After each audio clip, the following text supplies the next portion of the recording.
transaksi yang mencurigakan sebagai tindakan atau tindak pidana pencucian uang.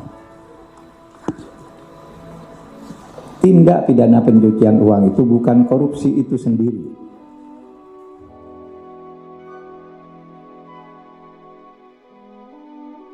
Terakhir, ada transaksi mencurigakan yang terjadi di Kementerian Keuangan berdasarkan laporan atau informasi dari PPATK sejak tahun 2009 sampai 2023. Saya katakan transaksi yang mencurigakan sebagai tindakan atau tindak pidana pencucian uang. Tindak pidana pencucian uang itu bukan korupsi itu sendiri. Misalnya saya contoh yang paling gampang itu tindak pidana pencucian uang yang baru ditemukan oleh PPATK sehari 2 hari ini. Orang laporannya ke KPK 56 miliar, mengagetkan kita karena hanya eselon 3. Lalu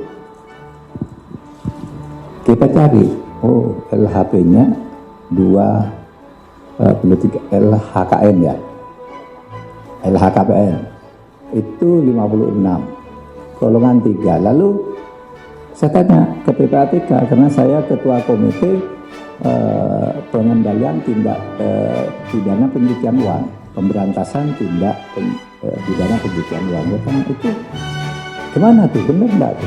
Lalu dibuka, Pak ini ada surat tahun 2013. Kami sudah temukan indikasinya bahwa yang bersangkutan diindikasikan melakukan tindak pidana pencucian uang. Itu. Sudah itu diteliti lagi, besoknya ditemu ternyata 500 miliar. Nah saudara, yang mungkin korupsinya itu sendiri sedikit, ya mungkin 10 miliar atau berapa gitu. Tetapi pencucian uangnya yang banyak. Kalau dia menerima uang misalnya korupsi 10 miliar karena gratifikasi, kan itu lalu kalau di dalam ilmu intelijen keuangan itu adalah di belakang dia anaknya punya rekening berapa, punya perusahaan berapa, uangnya dari mana, istrinya kekayaannya apa, kok sampai punya 6 perusahaan dan macam-macam gitu. Nah itu yang di dalam undang-undang kita supaya dikonstruksi dalam hukum tindak pidana pencucian uang. Sehingga kalau disimpulkan di Kementerian Keuangan itu memang benar ada masalah-masalah ini, tetapi tidak semuanya benar. Malah benarnya kalau dikaitkan dengan korupsi, itu yang dilakukan oleh Kementerian Keuangan itu sudah berhasil mengembalikan 7,08 triliun dari korupsi, dari kasus-kasus itu. Yang lain ada yang masih berjalan, ada yang sudah divonis oleh pengadilan, ada yang ya masih berproses, ada yang belum terlaporkan dan sebagainya. Itu yang diumumkan ke publik oleh Menko Polhukam. Tetapi ingat, Menko Polhukam tidak pernah menyebut nama orang dan angka untuk setiap rekening. Misalnya orang saya korupsi, lalu di belakang saya ini ada istri saya punya emas 2 ton, terus anak saya punya showroom, anak saya lagi yang satu. Nah, yang begitu itu yang diduga tindak pencucian uang karena korupsi saya itu tadi, yang beranak pinak gitu. Itu cara menghitung di intelijen keuangan. Itu juga yang saya lakukan ketika membongkar kasus Papua. Kalau dicari korupsi aslinya mana? Nggak ada, tapi kita tahu, bisa dicari itu di belakangnya. Nah itu ketemu, ambil gitu. Nah, saudara sekalian, oleh sebab itu saya tadi sudah mendapat penjelasan dari Bapak Suhasil Nazara, Wakil Menteri Keuangan, Bapak Sekjen Pak Heru, Bapak Irjen Pak Iwan, Pak Awan, dan saya didampingi oleh Pak Sugeng Deputi 3. Nah, saudara sekalian, kenapa kami mempersoalkan itu? karena ada Impres nomor 2 tahun 2017. Setiap informasi dugaan pencucian uang yang dikeluarkan oleh PPATK itu baik karena permintaan dari instansi yang bersangkutan ataupun karena inisiatif PPATK karena laporan masyarakat, itu begitu dikeluarkan nanti harus ada laporannya dari instansi yang bersangkutan menurut Impres, feedback ya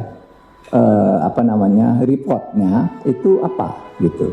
Nah itu tadi, lalu bermacam-macam, ada yang belum, ada yang sudah, dan seterusnya. Jadi tidak benar kalau kemudian isu berkembang di Kementerian Keuangan ada korupsi 300 triliun. Bukan korupsi, pencucian uang. Pencucian uang itu lebih besar dari korupsi, tapi tidak ngambil uang negara. Apalagi dituduh ngambil uang pajak, itu enggak. Bukan itu. Mungkin ngambil uang pajaknya sedikit, nanti akan diselidiki. Karena misalnya kami mengambil sampling 7 kasus dari 197 kasus yang dilaporkan itu, 7 kasus itu tindak pidana pencucian uangnya sudah dihitung 60 triliun ya Pak Sugeng. Sudah 60 triliun dari 7 kasus tindak pidana pencucian uangnya. Dan selama ini kita tidak pernah mengkonstruksi kasus pencucian uang itu, padahal kita punya undang-undang. Hanya ada 1, 2, 3 lah ya orang dihukum karena pencucian uang, padahal itu jauh lebih besar dari korupsi. Korupsi itu terkait dengan anggaran negara yang dicuri. Oleh Kementerian Keuangan sudah berhasil dikembalikan 7,08 triliun. Nah yang pencucian uangnya yang 300-an ini akan kita tindak lanjuti.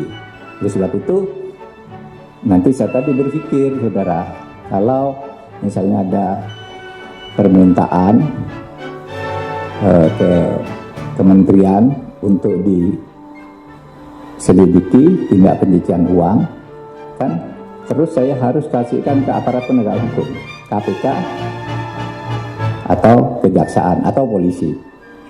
Nah saya berpikir nanti masa undang siapa yang membagikan ini, kalau dalam sebulan tidak ada perkembangan saya ambil, saya pindah, karena saling ngambil sendiri nggak bisa. Gitu. Begitu masuk ke satu, lalu diolah sendiri, dinikmati sendiri, tidak jalan, tidak boleh pindah ke aparat lain.